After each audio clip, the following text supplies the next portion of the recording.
흔들어서는 안 됩니다. 그러나 그 기대가 계속 무너지고 있습니다. 국민의 감시 밖에서 사법 스스로 국민의 신뢰를 외면하고 있는 것입니다. 최근에는 쿠팡 퇴직금 사건과 관련해 문지석 검사가 지휘부의 외압을 폭로했습니다. 검찰 조직 내부에서조차 공정한 수사 환경이 훼손되고 있다는 게 드러났습니다.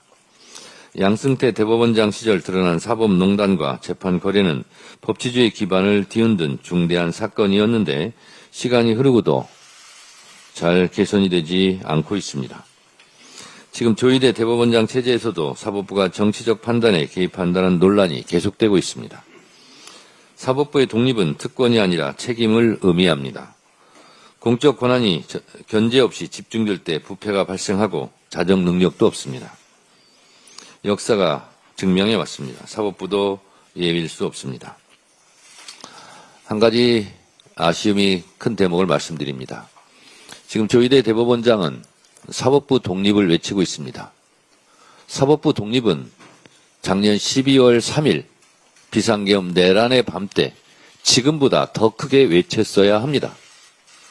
계엄이 성공하면 계엄 사령부 발밑에 사법부가 들어가게 되고 사법부 독립은커녕 사법부의 존재 자체가 부정당하는 위기의 상황에서 대법원은 그때 사법부 독립을 왜 외치지 않았습니까? 그때 외쳤어야죠. 그러니 사법부가 불신을 받고 있는 것입니다. 이런 모든 문제를 해결하는 것은 그 해법은 구조개혁입니다. 특정 개인의 도덕성에 기대는 방식으로는 제도적 결함을 해결할 수 없습니다. 제도의 설계가 곧 공정성을 담보합니다. 현행 법원 행정처 체제는 대법원장의 절대 권력 아래 폐쇄적이고 위계적인 운영 방식으로 판사들의 독립적 판단을 위축시키고 재판에 대한 외부 영향 가능성을 키워왔습니다. 그야말로 판사 한 명 한 명은 헌법기관이고 헌법과 법률 양심에 따라 재판해야 합니다. 법원 행정처는 너무 수직화되어 있습니다. 그리고 폐쇄적입니다. 그런 점에서 이탄희 전 의원이 제기한 사법행정위원회 설치를 심도 있게 재검토하겠습니다. 대법원장에게 집중된 인사, 예산, 권한을 분산하고 외부 참여자를 포함한 법원 운영에 대한 의사결정 구조를 투명하게 만드는 것이 진정한 사법 독립의 출발점이 될 수 있습니다. 사법부 독립은 대법원장이 사법부 독립을 외친다고 독립이 되는 게 아니지 않습니까? 국민들이 사법부를 절대적으로 신뢰해야 비로소 독립이 되는 거 아니겠습니까? 권한을 투명하게 공개하고 절차를 개방해야 합니다. 공정성은 감시와 견제가 있을 때 비로소 확보됩니다. 사법 신뢰 회복과 사법 행정 정상화를 위해 구체적 제도개혁 로드맵을 마련하겠습니다. 국민 주권 원칙과 견제 균형이라는 헌법 정신에 따라 사법 시스템을 재설계해야 합니다. 기득권 구조가 유지한 관행과 폐쇄성은 과감하게 걷어내야 합니다. 국민의 요구를 세심히 듣고 그 목소리를 입법과 정책으로 실현하겠습니다. 오늘 출범한 TF가 국민과 함께하는 사법개혁의 중심이 되기를 기대합니다.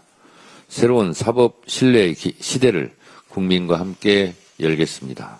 감사합니다. 네, 이어 참석해 주신 최희상 위원님을 소개하겠습니다. 네, 대표님 감사합니다. 이어서 전현희 단장님의 저는 이석을 좀 할게요. 네. 저는 지금 회의 중이라서요. 네. 전현희 단장님의 모두 발언이 있겠습니다. 잠시 자리를 좀 정리하겠습니다. 네.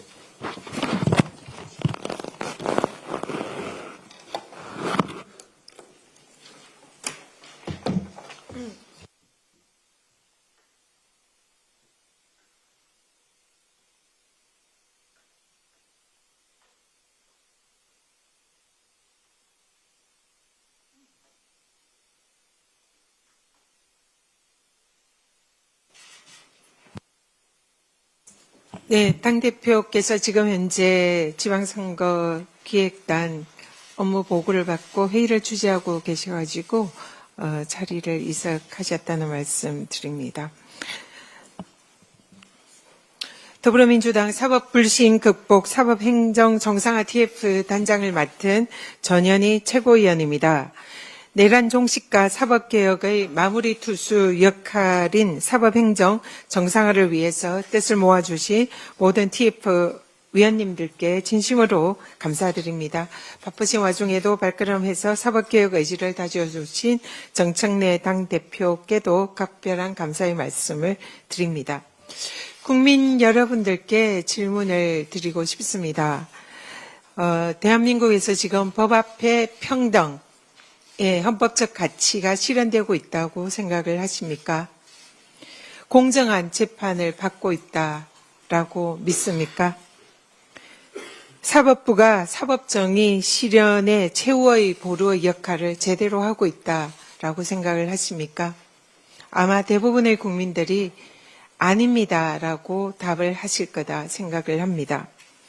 최근 사법부에 대한 국민적 불신이 매우 심각한 수준에 이르고 있습니다.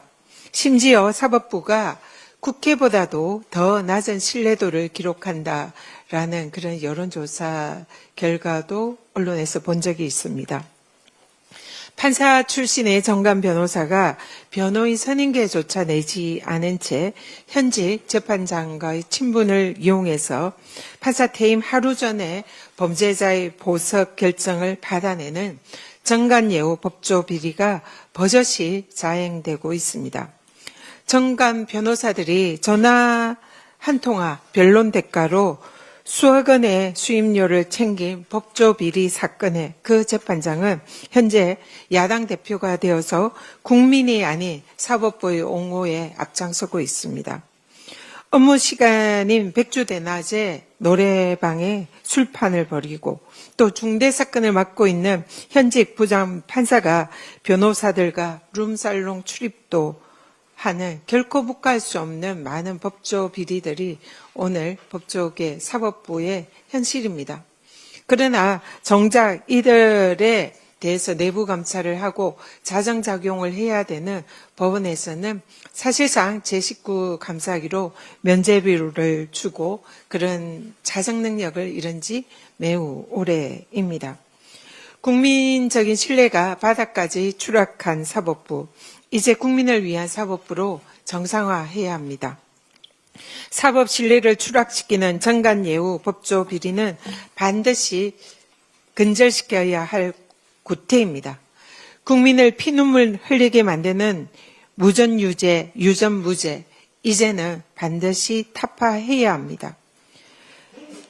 그러기 위해서는 정관예우 법조 비리를 건절하는 내부 시스템이 만들어져야 합니다. 그리고 또한 가장 중요한 개별 법관들의 법과 양심에 따른 재판을 보장할 수 있는 재판 독립을 위한 제도적 뒷받침이 시급합니다. 재판의 독립은 외부로부터의 독립도 중요하지만 내부로부터의 독립 또한 매우 중요합니다. 그것이 진짜 사법 독립을 보장하는 길입니다. 재판권과 인사, 예산, 행정, 모든 권한이 대법원장에게 집중된 제왕적인 대법원장의 권한을 분산시키는 민주적인 통제 절차가 시급한 이유입니다.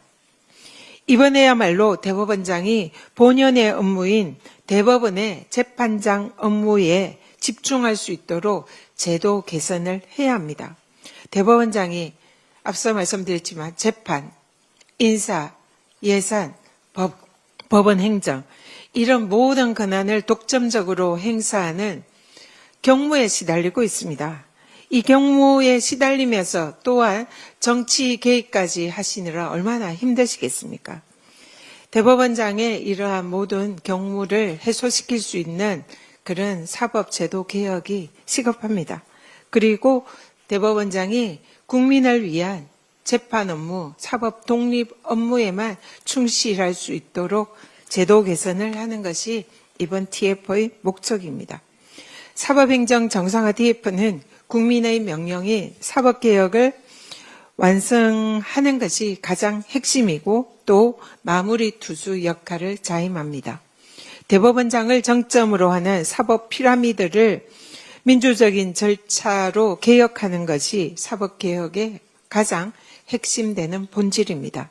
사법행정, 예산, 그리고 판사 3,584명의 인사권을 거머쥐고 있는 제왕적 대법원장 제도를 개혁해서 법과 양심에 따른 재판을 할 수 있도록 보장해야 합니다.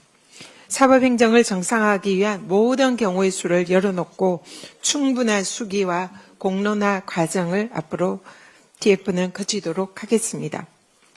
개혁은 정교화돼 지체되어서는 안 됩니다.